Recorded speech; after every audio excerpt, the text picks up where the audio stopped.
This channel does not promote any violent, harmful, or illegal activities. All content provided by this channel is meant for an educational purpose only. স্রেফ সন্দেহের বশে দিকে দিকে গণপিটুনির মতো ঘটনা ঘটছে সেটা আমরা দেখছি, কিন্তু কেন ঘটছে এই প্রশ্নটা তুলবো আমরা। নৃশংসভাবে পেটানো যেন মহামারীর একটা আকার নিয়েছে আমাদের রাজ্যে। এবার চোর সন্দেহে থানায় তুলে নিয়ে গিয়ে যুবককে মারধরের অভিযোগ, আর পরে মৃত্যু হয় সেই যুবকের। এরপরই ক্ষোভের আগুন ছড়িয়ে পড়ে থানা চত্বরে। তুলকালাম দক্ষিণ 24 পরগনার ঢোলাহাট থানা। গ্রামবাসীরা বিক্ষোভ করেন, ব্যারিকেড দিয়ে পুলিশ আটকানোর চেষ্টা করে সেই গ্রামবাসীদের, কিন্তু পুলিশের সঙ্গে ধস্তাধস্তি হয় গ্রামবাসীদের। আর কি কি হলো দেখাবো।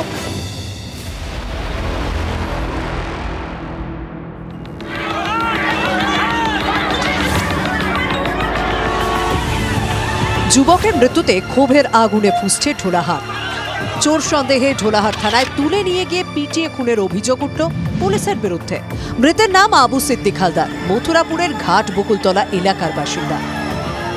কর্ণাটকে সোনার দোকানে কাজ করতেন আবু সিদ্দিক। অভিযোগ, 2রা জুলাই চোর সন্দেহে আবু সিদ্দিককে রাতে বাড়ি থেকে আটক করে ঢোলাহাট থানা পুলিশ। পরে তাকে গ্রেপ্তার করা হয়। 4 জুলাই কাকদ্বীপ মহকুমা আদালতে পেশ করে পুলিশ। জামিন পেয়ে বাড়িতে ফিরে অসুস্থ হয়ে পড়েন আবু সিদ্দিক। তার শরীরে বিভিন্ন জায়গায় আঘাতের চিহ্ন। শারীরিক অবস্থার অবনতি হওয়ায় আবু সিদ্দিককে মথুরাপুর ব্লক হাসপাতালে ভর্তি করা হয়েছিল। এরপর কলকাতার একটি নার্সিংহোমে স্থানান্তরিত করা হয়। সেখানেই মৃত্যু হয় তার। পরিবারের দাবি, পরিকল্পিতভাবে চুরির মিথ্যে মামলায় আবু সিদ্দিককে ফাঁসিয়ে দেয় পুলিশ। আমাকে লকআপের ভিতরে বসিয়ে রেখে ওকে নিয়ে ছাদের উপরে 4টে পুলিশ নিয়ে চলে যায়। গিয়ে মেরে মেরে লাঠি ফাটিগুলো সব ভেঙে জামিন হয়ে যায়।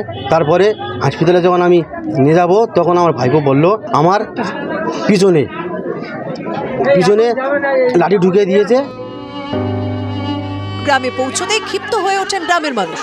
জুতো হাতে পথে মহিলারা মৃত যুবকের আত্মীয়দের সঙ্গে নিয়ে ঢোলাহাট থানা ঘেরাও করেন স্থানীয় বাসিন্দারা। ব্যারিকেড দিয়ে বিক্ষোভকারীদের আটকায় পুলিশ। পুলিশের সঙ্গে তুমুল ধস্তাধস্তি বিক্ষোভকারীদের। সিবিআই তদন্তের দাবি। পুলিশ এত মার মেরেছে, পুলিশের মারে ছেলেটা মারা গেল। মারা যাওয়ার কিছুক্ষণ আগে ঢোলা থানার বড়বাবু কিছু স্টাফ নিয়ে গিয়ে ওখানে বলল যে খরচা যা হবে আমরা খরচা করবো, তুমি 50,000 টাকা নাও, ওকে বাঁচাতে হবে, কিডনি ফিডনি যা পাল্টাতে হয় পাল্টাও, আর তুমি এটা ম্যানেজ করো আমাদের। আমরা চাইছি যে এই বিষয়টা সিবিআই তদন্ত চাই আমরা।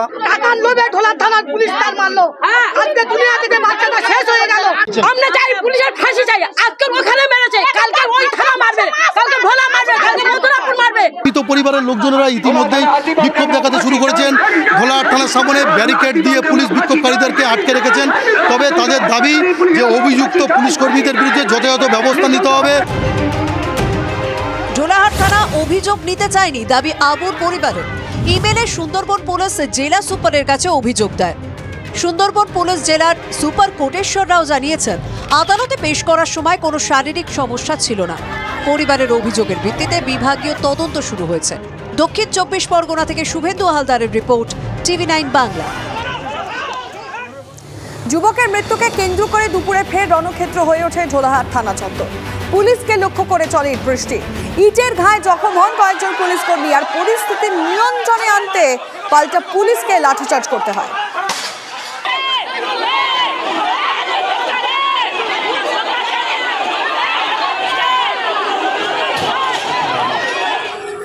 এই যে পরিবার থেকে এত অভিযোগ করা হচ্ছে, এ বিষয়ে পুলিশ কি ধরনের ব্যবস্থা নিচ্ছে? অভিযোগ খতিয়ে দেখা হবে, যা অভিযোগ আছে পুলিশ কি আহত হয়েছে? এত বঙ্গদেশ তবু রঙ্গে ভরা। চারিদিকে রঙ্গই তো চলছে।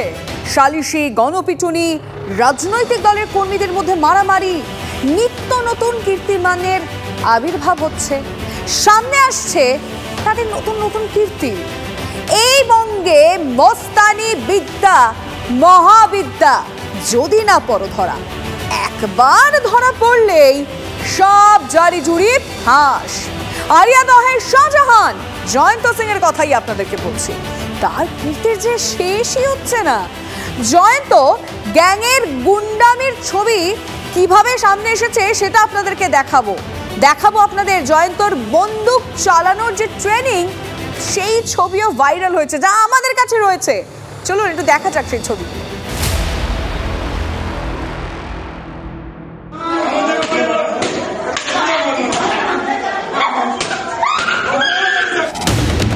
আরিয়াদহের রাস্তায় মা ছেলেকে ফেলে পেটানোই শুধু নয়, এলাকার তৃণমূল কর্মী জয়ন্ত সিং এর দাদাগিরি নতুন নয়। পুলিশের জালে ধরা পড়তেই তার অত্যাচারের একের পর এক ঘটনা সামনে আসছে। তোলাবাজি থেকে বোমাবাজি, সাতটা জুয়া থেকে মধুচক্র, নানা অপরাধমূলক কাজকর্মে সমান পারদর্শী জয়ন্তের দুটো ছবি সমাজ মাধ্যমে ভাইরাল। আরিয়াদহে ত্রাস হয়ে ওঠার পিছনে এমন অনেক কীর্তি রয়েছে জয়ন্ত সিং এর গ্যাংয়ের। ভাইরাল ভিডিওকে হাতিয়ার করে আসরে বিজেপি।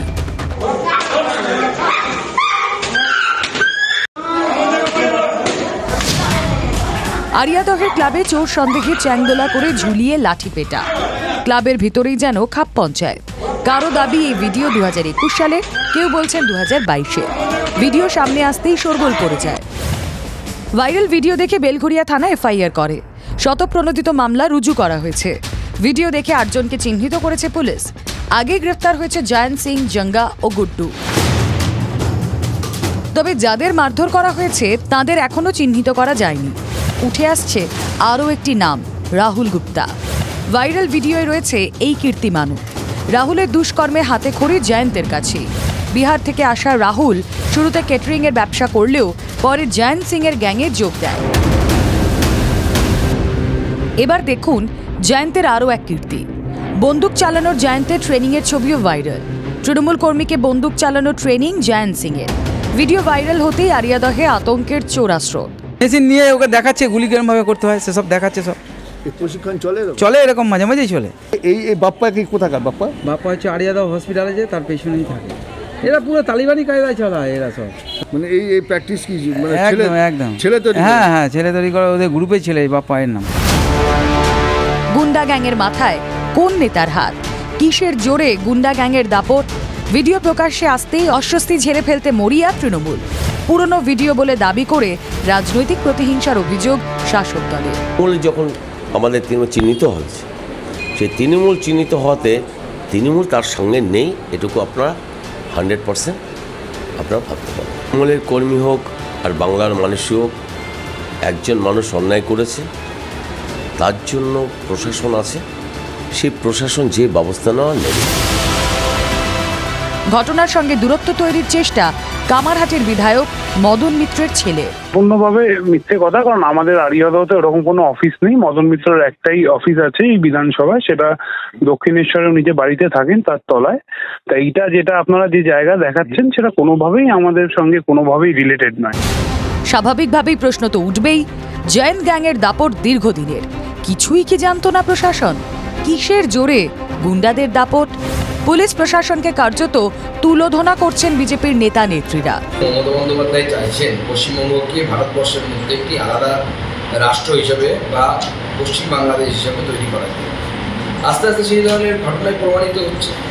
যেভাবে জয়ন্ত সিং মানুষের উপর অত্যাচার করা থেকে শুরু করে এবং সেখানে মানুষকে পেটানো, লোকজনকে পেটানো, মাকে ছেলেকে পেটানো হচ্ছে, মহিলাদেরকে পেটানো হচ্ছে, যে ধরনের অস্ত্রের ট্রেনিং দেওয়া হচ্ছে, এ তো অবাক করার মতো না। সবার বিরুদ্ধে তো রাজদ্রোহের মামলা হওয়া হচ্ছে। দ্বিতীয় তালিবান, তৃণমূল তালিবান। মমতা ব্যানার্জি সব জানেন এবং তাদেরকে এই ছুটটা দেওয়া রয়েছে যে তুমি যা কিছু করতে পারো, কিন্তু তোমাকে আমাদের ভোটে কিন্তু জেতাতে হবে। এটাই হচ্ছে গিভ অ্যান্ড টেক পলিসি, যেটা এই গুন্ডাদের সাথে যেটা চলছে। ভাইরাল ভিডিও নিয়ে করা জাতীয় মহিলা কমিশন 3 দিনের মধ্যে ডিজির রিপোর্ট তলব করেছে তারা। Bureau report, TV9 Bangla.